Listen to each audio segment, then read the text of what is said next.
सत्ता उलटवणे न उलटवणे हा पुढचा विषय आहे.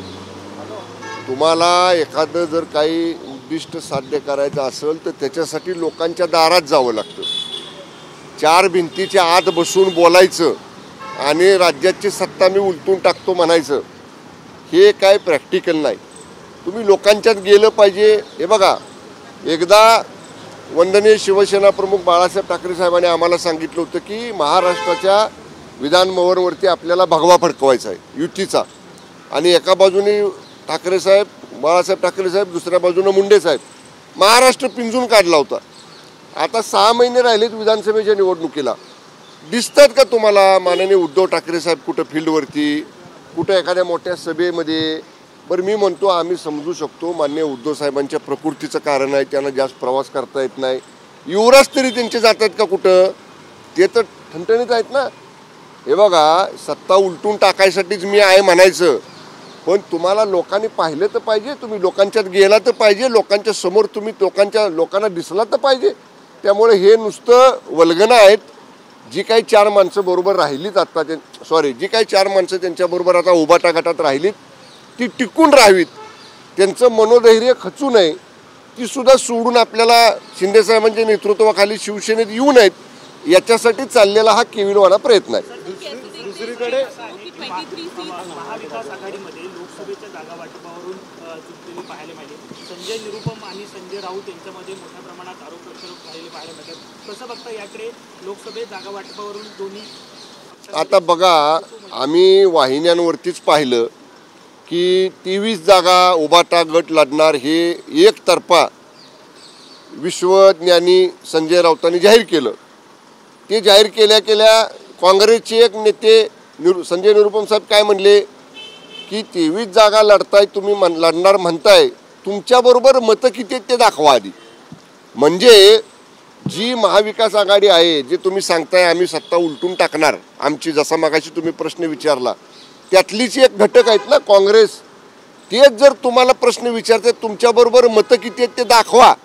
त्यामुळं या महाविकास आघाडीची चर्चा जागा वाटपाची सुरू होण्याच्या अगोदरच त्यांचे वाद निर्माण झालेत, त्यांच्यात मतभेद निर्माण झालेत. त्यामुळं त्यांना लकलाभ हो, आम्ही त्यांच्याबद्दल काय बोलणार नाही. त्यांना ज्या काय जागा वाटून घ्यायच्या त्या आपापसात त्यांनी जागा वाटून घेऊ द्यात. मी आपल्याला एक सांगतो, 2024च्या लोकसभेच्या निवडणुकीमध्ये मान्य शिंदे साहेबांच्या, फडणवीस साहेबांच्या आणि मान्य दादांच्या नेतृत्वाखाली 45 पेक्षा जास्त खासदार महाराष्ट्रातनं महायुतीचे निवडून आणण्यासाठी आम्ही कामाला लागलेलो आहे आणि त्याप्रमाणे आम्ही यश मिळवणार आहे. उद्धव ठाकरे पुढच्या आठवड्यामध्ये दिल्लीला जात आहेत. कसं बघता याच्याकडे जागा वाटपासंदर्भात चर्चेसाठी? तुमच्यावरती वारंवार बोललं जातं की तुम्ही दिल्लीला जाता. याच्या अगोदर जागा वाटपाची चर्चा करायला दिल्लीचे नेते मातोश्रीवर यायचे. जागा वाटपाची चर्चा करायला मातोश्रीतनं कोणी ठाकरे हे दुसऱ्या कोणाकडे गेलेत हे 2 वर्षापूर्वीपर्यंत कधी आम्ही पाहिलं नव्हतं. पण आता महाराष्ट्रातलं हे चित्र बदललं. आता मातोश्रीतल्या नेत्यांना जागा वाटपाची चर्चा करायला दिल्लीला जावं लागतं. मागे एकदा आपण बघितलं, आणखीन असलेच कुठल्या बैठकीसाठी माननीय उद्धव ठाकरे साहेबांना पवार साहेबांच्या सिल्वर ओकवर जावं लागलं. याच्या अगोदर बाकी राष्ट्रातले देशातले नेते हे मातोश्रीवर यायचे. आता मातोश्रीतले नेते बाहेर जात आहेत. याच्यावरून तुम्ही ओळखा. शेतकऱ्यांसाठी एक सरकारने चांगला मोठा निर्णय घेतलेला आहे. जे दुष्काळग्रस्त तालुके आहेत तिथे कर्ज वसुली जी आहे त्याला स्थगिती देण्यात आली. ही वस्तुस्थिती आहे. पावसाचं पर्जन्यमान प्रमाण कमी झालेलं आहे. धरणातले पाणीसाठे जर बघितले तर सरासरी 60-65% एवढंच पाणी धरणांमध्ये आहे. पुढचे 6 महिने आपल्याला ते पाणी पुरवायचं आहे. पिकांची परिस्थिती सुद्धा बिकट आहे. त्यामुळं राज्य सरकारच्या विचाराधीन हा विषय होता की आधीच निसर्गामुळं अडचणीत आलेल्या शेतकऱ्याला अधिक अडचण होऊ नये. पुनर्गठन त्याच्या कर्जाचं करावं लागलं तर पुनर्गठन करता येईल. थोडीशी कर्ज वसुलीला मुदतवाढ द्यावी लागली तर मुदतवाढ देता येईल. या दृष्टीनं विचाराधीन सरकारचा हा प्रस्ताव होता. ओके. ज्या पद्धतीने वडेट्टीवार म्हणतायत की 10 तारखेला नवरदेव बदलण्याचं काम आहे ते होताना पाहायला मिळालं. मुंगेरी लाल के हसीन सपने. वडट्टीवारांना काय स्वप्न बघायची ते बघू द्यात. त्यामुळं असं किती त्यांनी वल्गना केल्या तरी या सरकारला आज किमान 250 पेक्षा जास्त आमदारांचं बहुमत आहे. त्यामुळं अशा पद्धतीचा कुठलाही विषय नाही. आणि माननीय मुख्यमंत्री एकनाथजी शिंदे साहेबांच्याच नेतृत्वाखाली 2024च्या विधानसभेच्या निवडणुका आम्ही लढवू. कुठलाही यामधला बदल होणार नाही. ओके, धन्यवाद. शिवसेना शिंदे गट आता विलिनीकरणाची भाजपने रणनीती आखली आहे. विधानसभा अध्यक्षांच्या निर्णयानंतर सुप्रीम कोर्टाच्या निर्णयावरती सगळं काही डिपेंड आहे.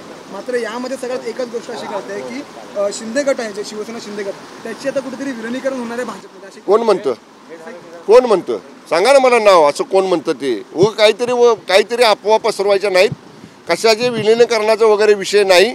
आम्ही सांगतो आम्ही जी भूमिका घेतलेली आहे ती कायद्याची भूमिका आहे, न्यायाची भूमिका आहे. आम्हाला विधानसभा अध्यक्षांच्या न्यायालयामध्ये न्याय मिळेल. त्यामुळं असा कुठलाही विचार कुणीही करण्याची गरज नाही. एक लास्ट क्वेश्चन.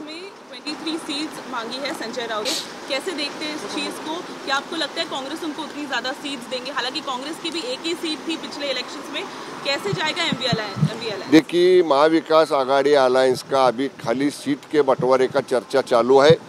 इतना प्राइमरी स्टेज में जब उबाटा के नेता ने कहा कि हम 23 सीट्स महाराष्ट्र से कॉन्टेस्ट करेंगे, तभी उन्हीं के अलायंस का जो एक बड़ा पक्ष है, जो नेशनल पक्ष है कांग्रेस, उनके नेता ने कहा है कि उबाटा के पास कितने वोट्स है वो पहले बताओ और फिर सीट्स की मांग करो. अभी अलायंस का सीट का बंटवारा का चर्चा होने के पहले ही इनमें डिस्प्यूट चालू हो गया है. मुझे लगता है जिसको जितनी सीटें बांट लेनी चाहिए उनमें वो ले.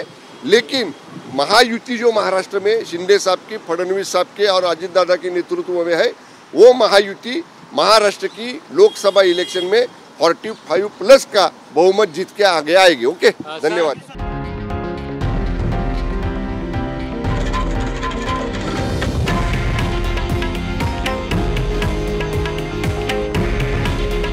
हे आहे देशातील नंबर 1 न्यूज नेटवर्क आणि आपण पाहत आहात TV9 मराठी. काळजी तुमची, हित महाराष्ट्राचं.